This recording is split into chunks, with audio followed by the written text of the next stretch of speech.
चाहता हूं और इस अत्याचार पर आपकी राय लेना चाहता हूं। मेरे साथ विष्णु शंकर जैन है।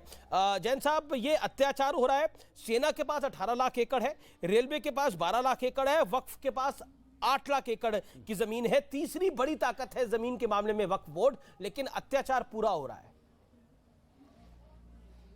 क्या देखिए अमीश भाई, मैं आज एक सवाल पूछना चाहता हूं आपके चैनल के माध्यम से।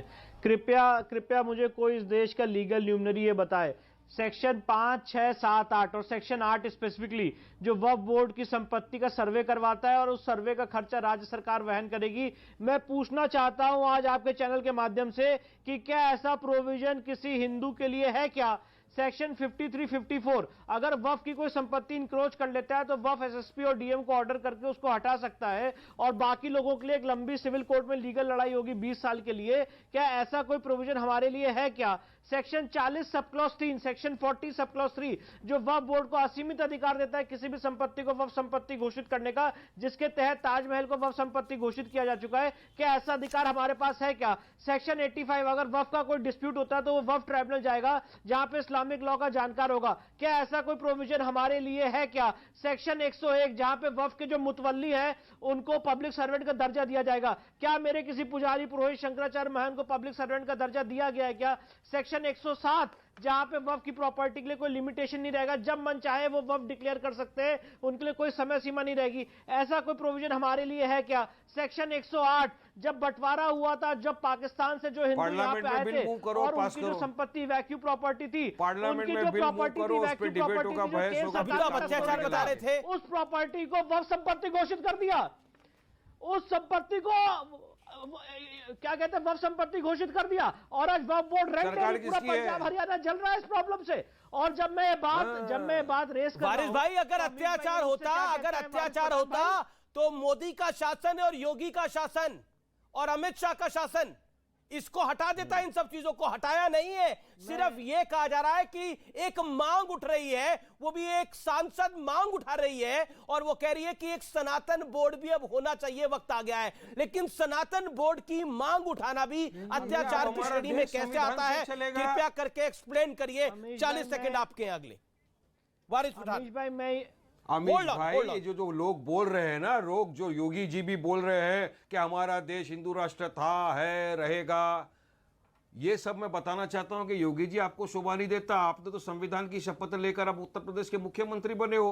कहां लिखा है संविधान के अंदर कि हमारा देश सनातन धर्म देश है या हिंदू राष्ट्र है? हमारे भारत देश का तो कोई धर्म ही नहीं है, हमारा तो धर्मनिरपेक्ष देश है। फिर किस तरह की आप इस तरह बेतुकी बातें करते हो? तो ये क्यों हो रहा है मालूम है ना अमीश जी? आप तो एक्सपर्ट है, रोज डिबेट करते हैं 7 बजे आर पार। ये है कि लोग सवाल कर रहे हैं, अमीश देवगन बताइए ये पेट्रोल डीजल गैस का भाव कम होगा? बड़ा पुराना हो गया ये। 2021 से कह रहे हैं आप पेट्रोल डीजल को कब मिलेगा? 2022 में 7 राज्यों में चुनाव भी हो गया, 5 में बीजेपी जीत भी गई। इसी पे आ जाओ, रोज इसी पे आ जाओ।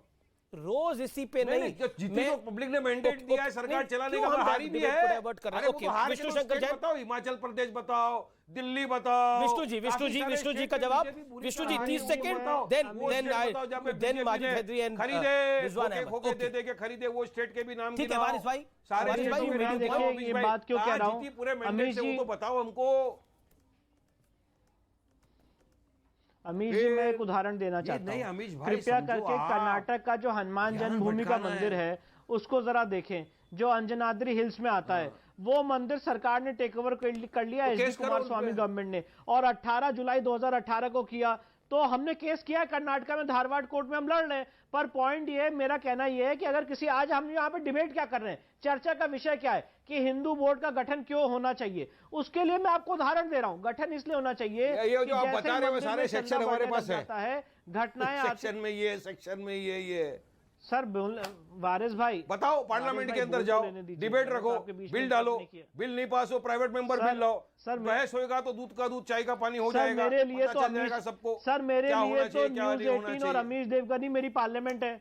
मैं तो यहाँ पे, उन्होंने मुझे बुलाया है, तो मैं यहाँ पे अपनी आइए बात देखो शालीनता से कितना रख बड़ा सकता हूं। वकील इस तरह की मेरे बात पास कर रहे हैं। उतनी शर्म authority नहीं है वापस वारिस लो अपने भाई। अल्फाज। विष्णु देखिए, जैन, मैं आप आपकी एक तरह अच्छे कोई वकील हो political विष्णु party भाई, का प्रवक्ता आप मेरे नहीं हूं। मित्र भी हो, आपको मैं समझा देखिए रहा हूँ अपनी विष्णु बात भाई। एक चैनल पे अमीश रख देवगन सकता को हूं आपने और सुप्रीम लोगों कोर्ट को का जज बना जागरूक दिया। कर सकता हूं। आप अब मैं अमीश देवगन जागरूक को कर रहा हूं तो मेरी बात सुन तो जी, जी, लीजिए। जी, जी, जी, जी। मेरी बात सुन अमीश तो देवगन लीजिए। क्या authority अच्छा है एक संविधान के एक ऊपर? सेकंड, रिजवान अहमद भी कुछ अमीश कहना चाहते हैं, देवगन क्या लेकिन है विष्णु संविधान शंकर के जैन ऊपर 30 authority? सेकंड चलिए बोल ले, बताइए। 30 सेकंड बोल ले और उसके बाद मैं बाकी मेहमानों के इतना पास बड़ा चलूंगा। बना रहे ओके, हो। क्या बात है यार विष्णु भाई? वारिस जी, गलत- वारिस जी, गलत- वारिस जी, इतना बड़ा किसी आदमी की नहीं है, भावना अमीश उसने देवगन बोल दी, सुप्रीम कोर्ट का जज नहीं है। बोल दी, किसी अरे की भावना भावना, लेकिन उसने आपको बोल दी, तो आपको संविधान बुरा का लगा, क्या आपने कहना आपत्ति चाहता जता दी, हूं? बात मैं खत्म तो हुई, इस संविधान बात की को बात कर खत्म रहा हूं। करिए यहीं पर। ओके, विष्णु शंकर जैन कैसा बोलिए। जज बन सकते हैं आप? नहीं, मैंने पहली बात तो वारिस भाई की शान में कोई ऐसी बात कही नहीं, पहली बात। और दूसरी बात मैं ये कहना चाहता हूं अमीश भाई, मैं एक उदाहरण देना चाहता हूं। प्रयागराज में शहीद चंद्रशेखर आजाद पार्क है, जिसे कंपनी बाग पार्क के नाम से भी लोग जानते हैं, जहां पे शहीद जी ने अपनी शहादत दी थी। वहां पे 11 मज़ारे बना दी कालांतर में। और जब इलाहाबाद हाईकोर्ट में हमने उसको चैलेंज किया तो उसको बोला कि नहीं भाई ये वक्फ संपत्ति है। इलाहाबाद हाईकोर्ट के ऑर्डर के बाद अमीश भाई वो 11 मज़ारे हटी, वरना वो वक्फ बोर्ड अपनी संपत्ति क्लेम कर रहा था पूरा पार्क। तो इसीलिए ऐसा नहीं है, जी, हमारी जी, जो जी। बात है सिर्फ एक लीगल डिबेट है, इसको हमने जमीन पर उतरते नहीं, हुए देखा है पॉइंट अमीश पॉइंट भाई। यही है, और मैं तो एक मैं बात और पूछ रहा बताना चाहता हूं, हूं। जी जी, ये अन्याय है और मैं बार बार इस लाइन को बोल रहा हूं। सेना के पास 18 लाख एकड़ जमीन है, रेलवे के पास 12 लाख एकड़ जमीन है और वक्फ के पास 8 लाख एकड़ जमीन है। और जो बात इलाहाबाद का यानी प्रयागराज का जो एग्जाम्पल दिया, लाइव एग्जाम्पल विष्णु शंकर जैन ने दिया, वो बहुत महत्वपूर्ण है।